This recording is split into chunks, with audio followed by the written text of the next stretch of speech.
Ups and downs, cities and towns, smiles and frowns, kings and clowns.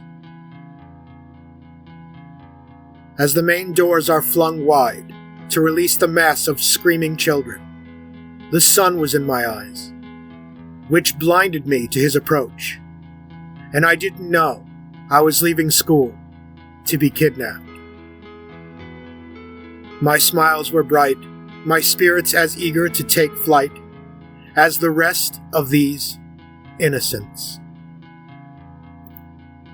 He had a layer of greasy unease upon his skin, which was taut from hunger for his fix.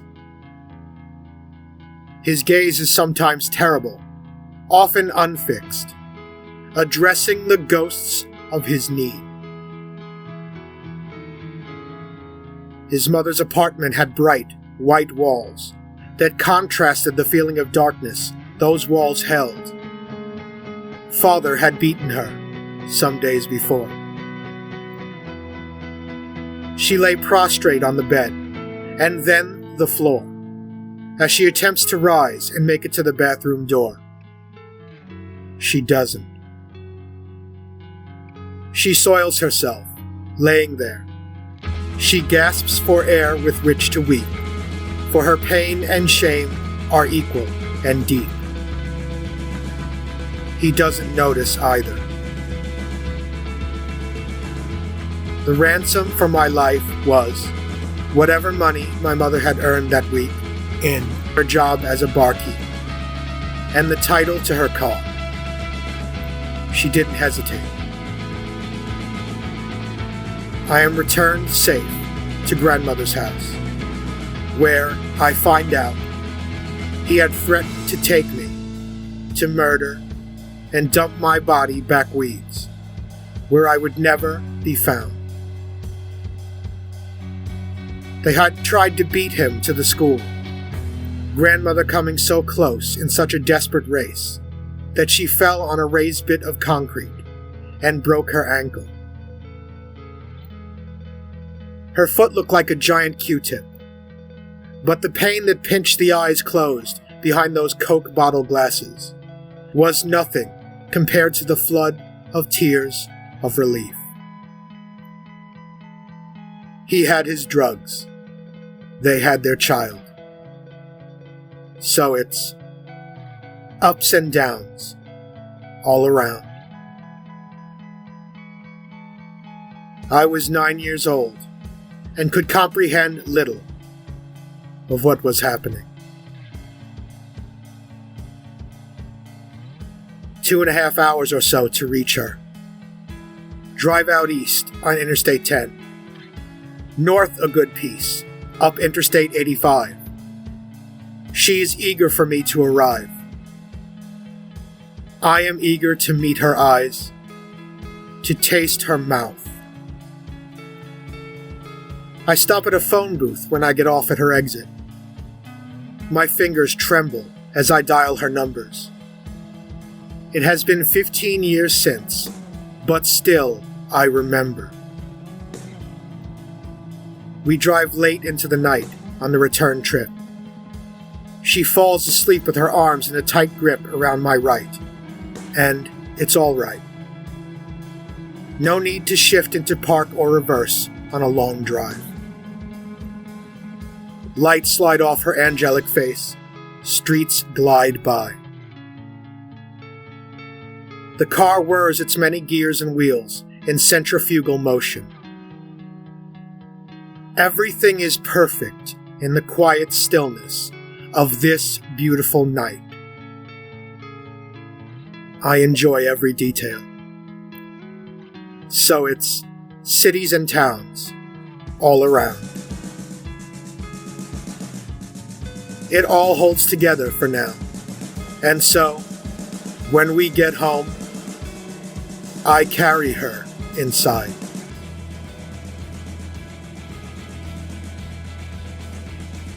I am 26 years old. I am in my 4th year of college, when she leaves me for a man with money. He lives in San Diego. buys her beautiful objects across the internet. I walk into English class in a haze of grief, to a hail of applause. I have won an award for poetry. I am 13 years old, in the 7th grade. So it is an oddity and an alien thrill to receive mail. 2 pieces, no less. My mother hesitates. A pallor creeps over her face. She hands me the first envelope. It is from a contest I entered in a magazine. I have won my first award for poetry. A child's elation washes over me. My mother's smile is wan. She has opened the other letter that has arrived in my name. It is from my father. Somehow, he has found us.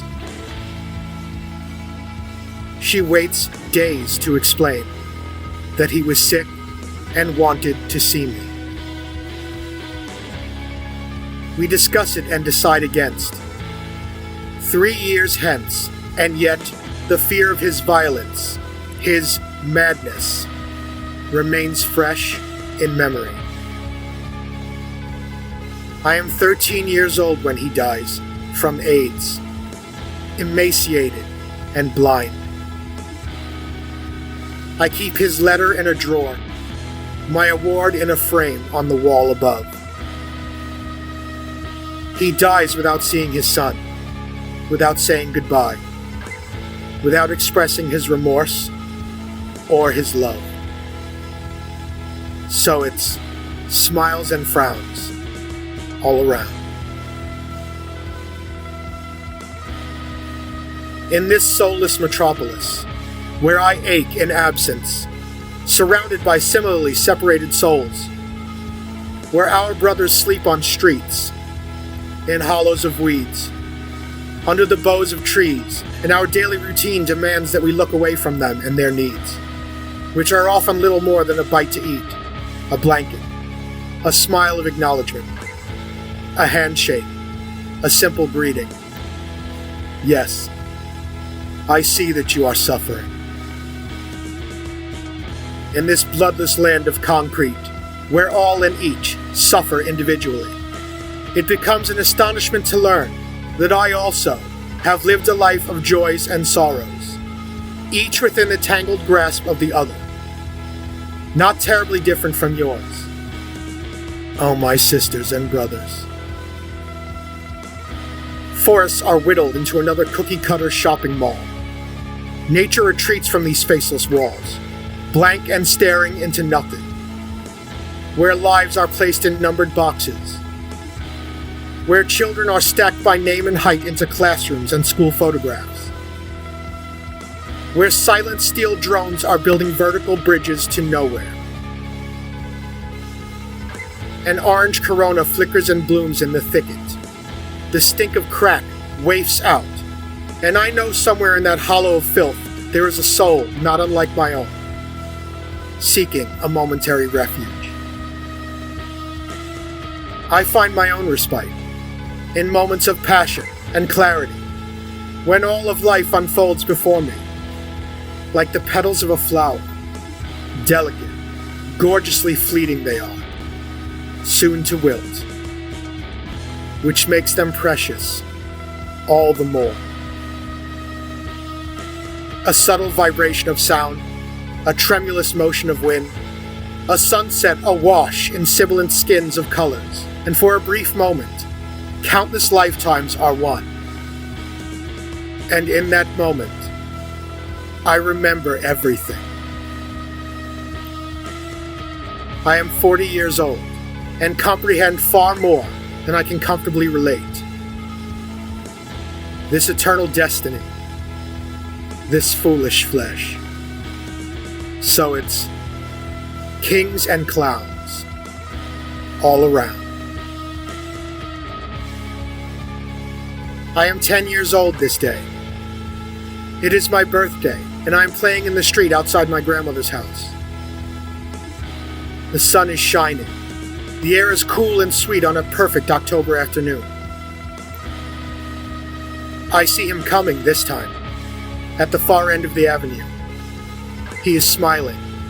The light is reflecting off his glasses, which burn like twin ovals of sunfire. He's carrying something in his hands. Panic grips my heart.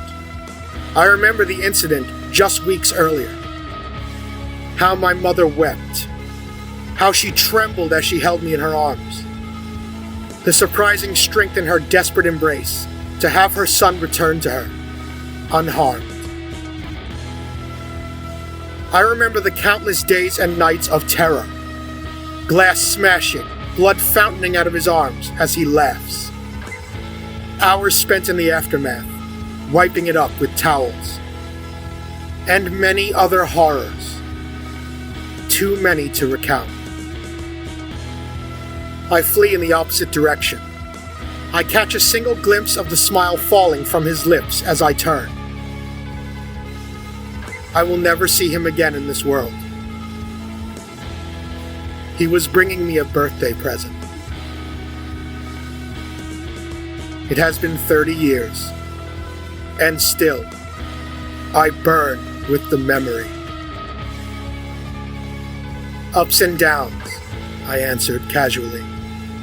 Cities and towns, I drove through.